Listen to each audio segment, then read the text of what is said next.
Esto de hacer cómics no es sencillo, tiene un montón de trucos y de formas de trabajar diferentes que dependen además de cada autor, no hay una forma exacta y correcta de hacer las cosas. Así que he pensado en hacer este vídeo para contaros 3 consejos, son 3 cosas que yo mismo tengo en cuenta a la hora de hacer mis propios cómics que quizá os puedan venir bien también a vosotros. Vamos a verlos.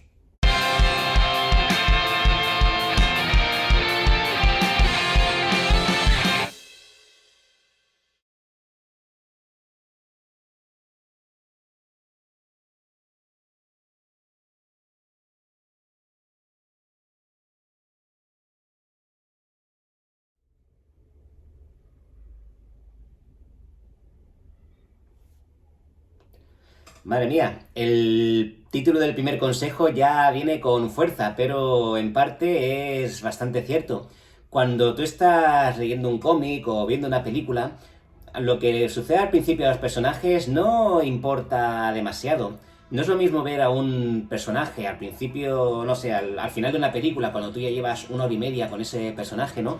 Que está sufriendo, que le están golpeando, que le están haciendo daño, ¿no? Y que está sufriendo y no puede más, ¿no? Que ahí como que te preocupas por el personaje, empatizas con él, ¿no? De, ay Dios mío, lo que está pasando, ay pobrecito, avísame cuando termine de pegarle para que pueda mirar. En cambio, a este mismo personaje, si no lo conoces de nada, al principio de todo, de la película, si ves que, no sé, que está en una escena de pelea, que le están golpeando a uno o a otro, ¿no? Pues disfrutas de los golpes y ¡hala! Y anda, mira cómo le pegan, joder, y no le salta sangre, qué pena. Vale, a ver, quizá tan macabro no, ¿vale? Pero entendéis lo que quiero decir. Cuanto más tiempo pasen los lectores con nuestros personajes, ¿vale? Más cariño les tendrán, más familiarizados con ellos estarán y más les preocuparán lo que les pase. Eso no significa que lo que metas al principio de una historia que no pueda sorprender. Lo que pasa es que lo que no se puede pretender es meter al principio de una historia una escena muy épica de, no sé, de amigos compartiendo lazos y apoyándose mutuamente, por ejemplo, ¿no? O unas despedidas súper épicas en la página 10 de un cómic o de un manga. ¿Por qué no? Porque todavía no se han creado esos lazos, no sabes la reacción que tienen esos personajes, no puede ser. Sin embargo, hay una cosa muy chula y con muy mala prensa que podemos utilizar a nuestro favor en el principio de cualquier historia, y esos son los estereotipos. Los estereotipos son esas ideas preconcebidas que tan mal sientan en la vida real porque no deberíamos juzgar a la gente de antemano, ¿vale?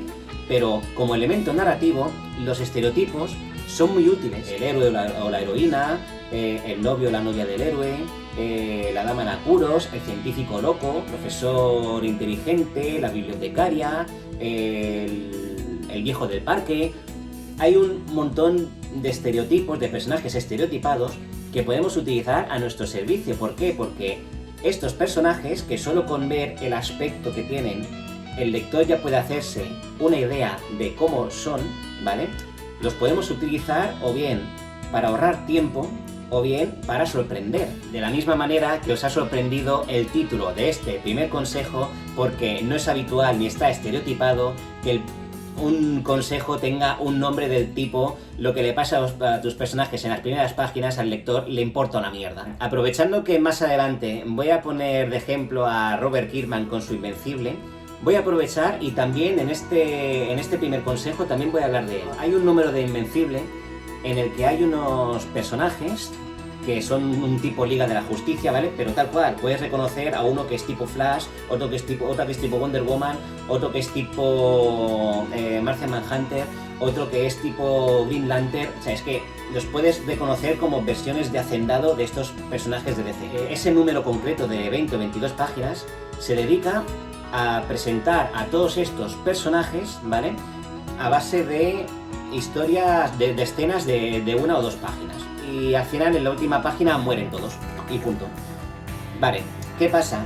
Que estos personajes los están presentando para dar este golpe de efecto al final del cómic, para matarlos. En este caso es muy útil tirar de estereotipos porque no necesitas presentar de una forma muy grande a estos personajes, porque la única función que tienen es palmar. Pero claro, quieres que su muerte que los lectores la sientan, que digan, hostia, no me esperaba que a estos personajes que acabo de conocer se los fueran a cargar. Para que tú te hagas una idea como lector o lectora del papel que juegan esos personajes dentro del universo de Invencible, del cómic, ¿vale? Lo que ha hecho muy bien Robert Kirkman en esa escena es meter personajes estereotipados, porque aunque no sea Wonder Woman, dices, vale, este es un tipo Wonder Woman. Aunque no sea Linterna Verde, dices, vale, este es un tipo Linterna Verde. Te haces una idea de cómo son esos personajes, de qué valores tienen, de qué lazos tienen, etc. ¿Por qué? Porque los estás comparando automáticamente con personajes que tú ya conoces. En este caso, con los personajes de DC de la Liga de la Justicia. A mí mismo hay una cosa que siempre me da mucho miedo cuando escribo historias, que es que, uy, esta escena es útil, esta información es necesaria, le estoy dedicando demasiadas páginas y demasiado tiempo a esta parte en concreto de la historia. Y para eso me fijé en una cosa que hace nuestro amigo Robert Kirkman, ¿vale? Que, bueno, no está escrito en piedra, ¿vale? No lo hace 100% de las veces, pero sí que me fijé en que, por lo general, Robert Kirkman, o al menos en Invencible, no suele dedicar más de 5 páginas como máximo a cualquier escena. Cuidado, cuando hablamos de escena, yo personalmente me refiero de algo que suceda en el mismo escenario, ¿vale? Es decir, si hay una escena o secuencia que te tiene, que tú necesitas que dure más de 5 páginas, ¿vale? Yo lo que hago personalmente es intentar al menos cambiarla de escenario o meter otra escena en medio. Por ejemplo, imaginaos que hay una conversación muy importante que tienen dos personajes, ¿vale? Y que esta conversación a mí me dura 7 páginas.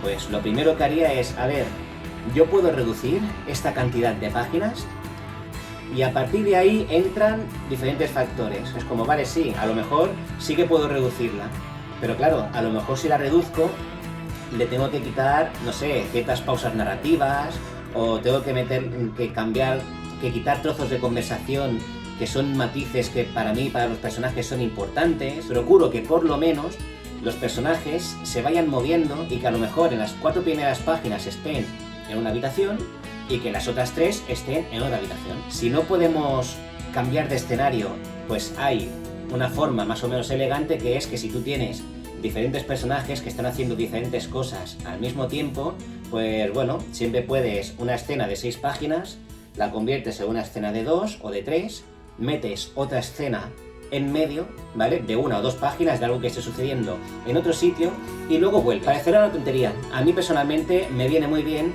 porque yo, siguiendo esta norma de las 5 páginas, lo que consigo es que la historia, o sea, me obligo a que la historia no deje de avanzar. A este consejo le voy a añadir un 2.2, que es que las escenas de tu cómic empiecen al principio de una página y terminen al final de una página. ¡Hala, Tony! ¡Qué evidente! Que empiecen al principio y terminen al final.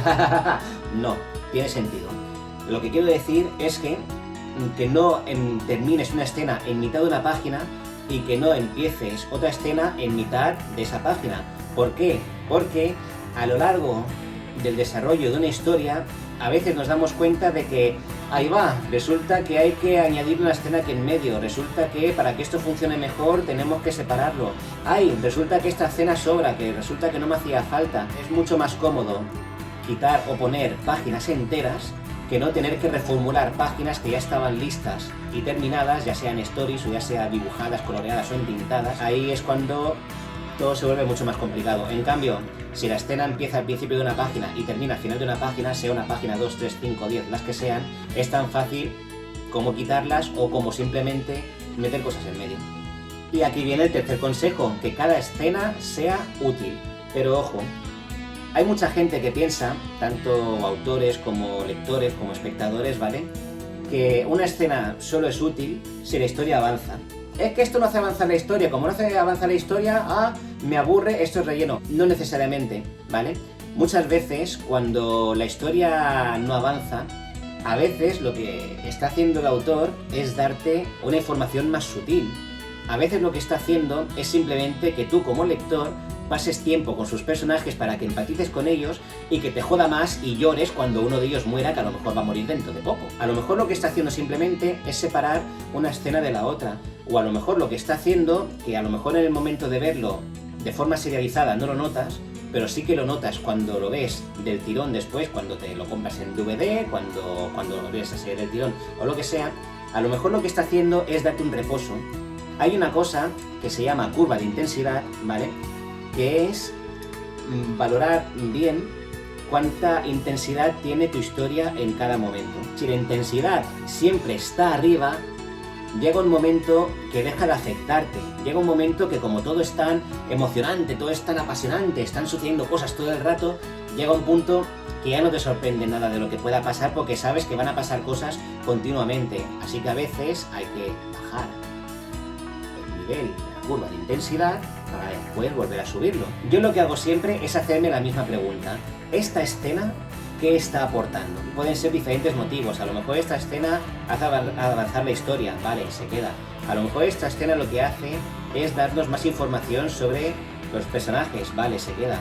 A lo mejor esta escena lo que hace es darnos más información sobre la reacción que tienen estos personajes, vale, se queda, etcétera. Si tú como autor o como autora te imaginas tu historia sin una escena en concreto y ves que no cambia absolutamente nada, no falta información, la reacción entre los personajes está igual de bien establecida, no crees que ese tiempo necesario, que esas páginas extra sean necesarias para preparar al lector para lo que va a venir después o para que le pille desprevenido o lo que sea, entonces fantástico, entonces elimina esa escena porque no te está aportando absolutamente nada.